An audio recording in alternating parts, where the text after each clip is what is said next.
জয় জগন্নাথ। গোলাঘাট জিলাবাসীৰ লগতে হৰে কৃষ্ণ নাম ভক্ত সংঘ গোলাঘাট জিলা সমিতি উদ্যোগত চতুৰ্থবাৰৰ বাবে আমি আয়োজন কৰিছোঁ শ্ৰী শ্ৰী জগন্নাথ ৰথযাত্ৰা 2026। এই শ্ৰী শ্ৰী জগন্নাথ ৰথযাত্ৰা 2026-ৰ যি কাৰ্যসূচী, এই কাৰ্যসূচী 16 জুলাইৰ পৰা আৰম্ভ হৈ 24 জুলাইত সামৰণি পৰিব। আৰু তাৰ কাৰণে ইতিমধ্যে সকলোখিনি প্ৰস্তুতি ইতিমধ্যে প্ৰায় সম্পূৰ্ণ হৈছে। আমি আপোনালোকক জনাবলৈ পাই সুখী হৈছোঁ যে এইবাৰ গোলাঘাট জিলাখনৰ লগতে অসমৰ বিভিন্ন জিলাৰ পৰা বহু ভক্ত ইয়াত আহি 15 জুলাইত উপস্থিত হ'ব। তাৰ লগতে সমান্তৰালভাৱে উত্তৰ পূৰ্বাঞ্চলৰ কেইবাখনো জিলাৰ পৰা ইতিমধ্যে ভক্ত আহি ইয়াত উপস্থিত হ'ব। 15 ৰাজ্যৰ বহু ভক্ত আহি 15 জুলাইত ইয়াত উপস্থিত হ'ব। দৈনিক প্ৰায় 10,000 ভকতপ্ৰাণ বৈষ্ণৱ ইয়াত উপস্থিত হৈ এই জগন্নাথ ৰথযাত্ৰাৰ যি কাৰ্যসূচী আছে দিনজোৰা, এই দিনজোৰা কাৰ্যসূচীত অংশগ্ৰহণ কৰিব।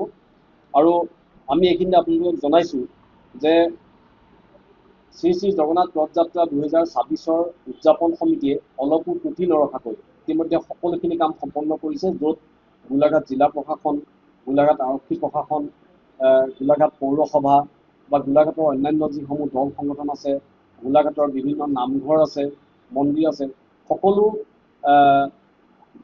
অনুষ্ঠান প্ৰতিষ্ঠানৰ বিষয়ববীয়া তথা সকলো ৰাইজে ইতিমধ্যে সম্পূৰ্ণ সহযোগিতাৰে আমাৰ এই চতুৰ্থ সংখ্যক জগন্নাথ ৰথযাত্ৰাৰ আমাৰ আয়োজন খুব সুন্দৰকৈ চলি আছে। আমি আশা কৰিছোঁ যে এইবাৰ অত্যন্ত উলহ মালহেৰে আমাৰ এই জগন্নাথ ৰথযাত্ৰা আমি অনুষ্ঠিত কৰিব পাৰিম।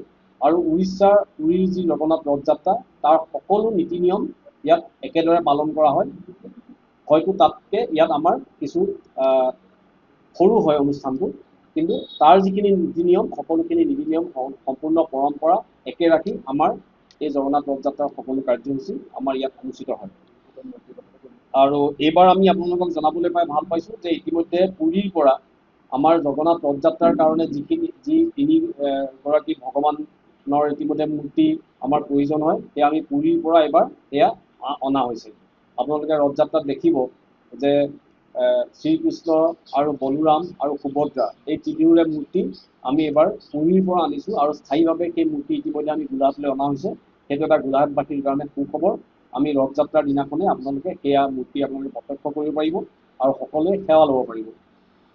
তাৰ সমান্তৰালভাৱে আমাৰ এই অনুষ্ঠানলৈ ইতিমধ্যে অসমৰ মুখ্যমন্ত্ৰী ডক্টৰ হিমন্ত বিশ্ব শৰ্মা তেখেতে সহযোগিতা আগবঢ়াইছে। গোলাঘাটৰ বিধায়িকা তথা মন্ত্ৰী অজন্তা নেওগ, বোকাখাট সমষ্টিৰ বিধায়িকা তথা মন্ত্ৰী অতুল বৰা, খুমটাই সমষ্টিৰ বিধায়ক মৃণাল শইকীয়া, দেৰগাঁও সমষ্টিৰ বিধায়ক ডক্টৰ মৃদুল কুমাৰ দত্ত, সৰুপথাৰ সমষ্টিৰ বিধায়ক বিশ্বজিৎ ফুকন, সকলোৱে ইতিমধ্যে পূৰ্ণ সহযোগিতা আগবঢ়াইছে এই চতুৰ্থ সংখ্যক ৰথযাত্ৰাৰ বাবে। গতিকে আমাৰ অলপো ত্ৰুটি নোহোৱাকৈ আমি ৰাইজক এই 9দিনীয়া কাৰ্যসূচী যাতে সকলোৱে সেৱা ল'ব পাৰে তাৰ কাৰণে ব্যৱস্থা কৰা হৈছে। আৰু কেনেকৈ ক'ত হ'ব সেইখিনি ইতিমধ্যে আমি জনাই দিছোঁ যে এইবাৰ আমাৰ মূল কাৰ্যসূচী যিখিনি হ'ব সেয়া হ'ব মহেশ্বৰী ভৱনত হ'ব। আপোনালোকে সকলোৱে জানে যে গোলাঘাটৰ আমাৰ আমোলাপট্টি 5 আলিৰ আগে যি মহেশ্বৰী ভৱন আছে তাতে আমাৰ 9দিনীয়া মূল কাৰ্যসূচী হ'ব। আৰু ৰথযাত্ৰাৰ আৰম্ভণি ক'ৰ পৰা হ'ব সেয়াও মই আপোনালোকক কৈ দিছোঁ। যিহেতু আমাৰ হৰে কৃষ্ণ নাম ভক্ত সংঘৰ এটা কাৰ্যালয় আছে মিছনপট্টিত, এই আমি য'ত এতিয়া বহি আছোঁ এইটো হৈছে আমাৰ এটা কাৰ্যালয়। ইয়াৰ পৰা য'ত HP পেট্ৰল পাম্প আছে, কলেজ তিনিআলি আৰু মিছন তিনিআলিৰ মাজত য'ত HP পেট্ৰল পাম্প আছে, সেই HP পেট্ৰল পাম্পৰ সন্মুখৰ পৰা আমাৰ ৰথযাত্ৰাৰ শুভাৰম্ভণি ঘটিব। আৰু আমি তাৰ পৰা পোনে পোনে কলেজ তিনিআলি হৈ আমি পুৰণা জিলা আয়ুক্ত কাৰ্যালয়ৰ সন্মুখেৰে পৌৰসভা কাৰ্যালয়ৰ ৰজালি পইণ্টেদি আমি বাটা চাৰিআলিত উপস্থিত হৈ তাৰ পৰা পোনে পোনে আমি টুকানী চাৰ্কলত আমি উপস্থিত হ'ম। টুকানী চাৰ্কলৰ পৰা আকৌ আমি ঘূৰি ইলেক্ট্ৰিচিটি অফিচৰ সন্মুখেৰে যিটো ধুতৰালি আমি সেইফালেদি আলুপট্টি হৈ গৈ লোকাবুঢ়া কমপ্লেক্সত আমি উপস্থিত হৈ পুনৰ আকৌ আমি থানা চাৰিআলি গোলাঘাট সদৰ আৰক্ষী থানাৰ সন্মুখেৰে শংকৰ বৰুৱা পুখুৰী হৈ মহেশ্বৰী ভৱনত আমাৰ ৰথ প্ৰৱেশ কৰিব। আৰু তাতে 16 তাৰিখৰ পৰা 24 জুলাইলৈকে আমাৰ ৰথযাত্ৰাৰ যিখিনি কাৰ্যসূচী সেই কাৰ্যসূচী চলিব। তাতে মহাপ্ৰসাদ বিতৰণৰ কাৰ্যসূচী থাকিব, অন্যান্য কাৰ্যসূচীসমূহ থাকিব। তাৰ সমান্তৰালভাৱে 23 তাৰিখে আমাৰ ৰাজহুৱা যি মহাপ্ৰসাদৰ কাৰ্যসূচী বিতৰণ কাৰ্যসূচী সেইটো চলিব। গতিকে মই প্ৰত্যেক দিনৰ ১:৩০ বজাত 16 তাৰিখে দিনৰ ১:৩০ বজাত ৰথযাত্ৰা কাৰ্যসূচীত সকলোকে অংশগ্ৰহণ কৰিবৰ কাৰণে মই অনুৰোধ জনাইছোঁ।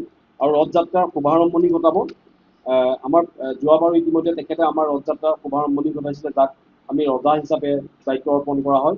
তেখেত হ'ল ঢেকিয়াল মাহৰা সত্ৰৰ সত্ৰাধিকাৰ শ্ৰী শ্ৰী গণেশ গোস্বামী ডাঙৰীয়া। তেখেতে দিনৰ ১:৩০ বজাত মিছন প্ৰতি HP পেট্ৰল পাম্পৰ সন্মুখত ২০২৬ শ্ৰী শ্ৰী জগন্নাথ ৰথ যাত্ৰাৰ শুভাৰম্ভণি ঘটাব। গতিকে আমি সকলোকে এই অনুষ্ঠানলৈ আমি সাদৰে নিমন্ত্ৰণ জনাব। যিকোনো খবৰৰ বাবে যোগাযোগ কৰক আমাৰ এই নম্বৰত 9181 307 221।